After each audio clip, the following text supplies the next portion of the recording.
وی لټونه 3000 روپۍ او یو موبایل یې ته واغچو جامې یې پې پاتې شي جوړې دي زمونږ نیم بیټري پټه تړلې ده دوی نشو پسې واله پسې وګرځي دوی ډېر کې هېڅ څه مته مه وایه خو چې دوی له دې نشو نه به وړي زما دا زوی دی دغه د خیر زه بسې ونیوم داسې به بل سړی غریب وي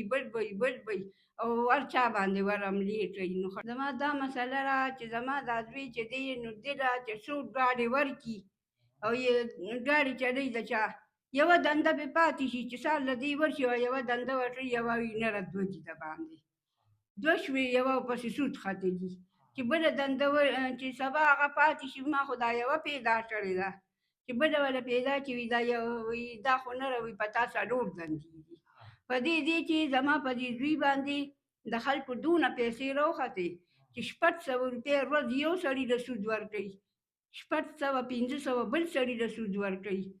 داسې 300 400 بل له ورکوي چې چا ډاډې اوس چلی چې ډاډې بند شي بیا به دې 1000 روپۍ هغه له ورکوي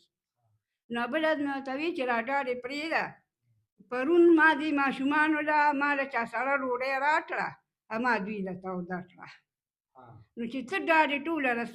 چلی یز وي او یوه روپۍ به ته کور ته نه راوړې لره سود خلک پرې مړی سود ورکې ځکه چې هغوی تا له پړق درکړي پړق نه شي برداشت کولی نو ته دا ډاډې پرېږده که نه او بېډا چې دی نو چې بېډا راته نو د ده نه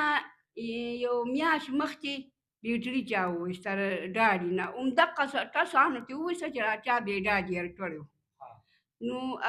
دغه کس چې دی نو د ژړل او ډېره چغې سورې یې والې هلته وي ما سره خو په کور کې 1 روپۍ هم نشته نو ده وله 500 روپۍ ورکړې نو بېډا یې ونیوی ما له خپلې 500 روپۍ راکړه نو هغه دې زوی مې ورته ویل چې ما سره خو 500 روپۍ نشته نو ویې لټوه نو 3000 روپۍ او یو موبایل یې ته واغچو جامې یې پې پاتې شي جوړې دي او په داسې کلقارې والې وله ورکړي چې څه یې خوښه وه دا د دغه ځای ایټسمار دي یو کس وله ورکړې وې لکه بس زړه له بیټرۍ ته راغلی او بیټرۍ خو همدا اخیستې وه او ده سره نور کسان هم وو دوه یریږي زړه یې کمزوری دی د باندې چې اوس تاله مې راوته اواز دې پې وکړه مونږ د پولیس مخکې مو ورته ویلي وو خو اوس دا ډاډ واده چې راشي نو زه ورته ووایم یا زویه زمونږ نیم بیټرۍ پټه کړې ده دوی نشو پسې واله پسې وګرځوي دوی ډېر کې هېڅ څه مته مه وایه خو چې دوی له دې نشو نه به وړي زه صرف دا وایم چې دوی پسې دې وګرځي چې پیدا شي او ډېر شي چې دا معاشرت یې صفا شي زما دا زوی دی دغه د خیر زه بسې ونیوم داسې به بل سړی غریب وي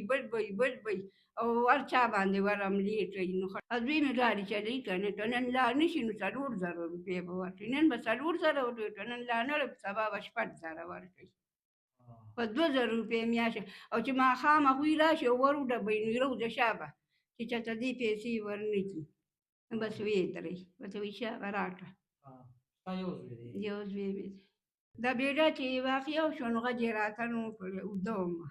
نو سهار خو چې مې واورېده نو شاه رضا شاه صاحب خبرونه وې ډېرې ښکلې خبرې کوي که نه سمې ښایسته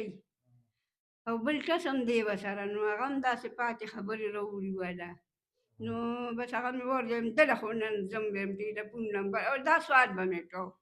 نو زړه مې ډېر خفه شو خو څه به وکړو پولیس نه زه دا مطالبه کوم چې دوی دې لږ شانتي ویښ شي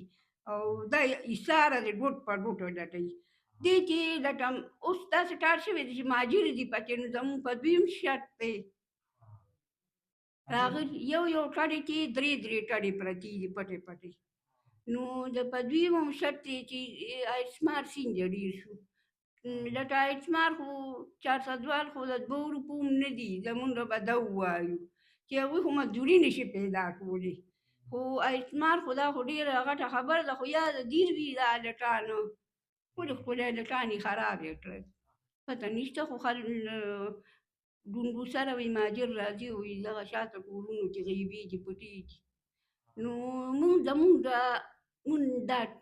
څه چل نه کوو زمونږ چې سهار کېنو یوه مینډور ده زه یم او دا زوی زما 4 بچي دي لور یې د 5 کالو ده نو بس سکول ته یې لېږم بوزم پخپله راولم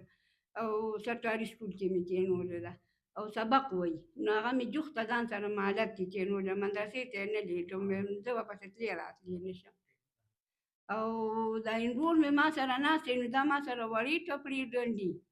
او زه غټې ډنډم. نو چې مونږ دا ډنډل وکړو، سمدستي یې به خلکو ته په حواله کړو، پیسې چې راوالو، نو مونږ د دې ماشومانو ته خرچه واچوو.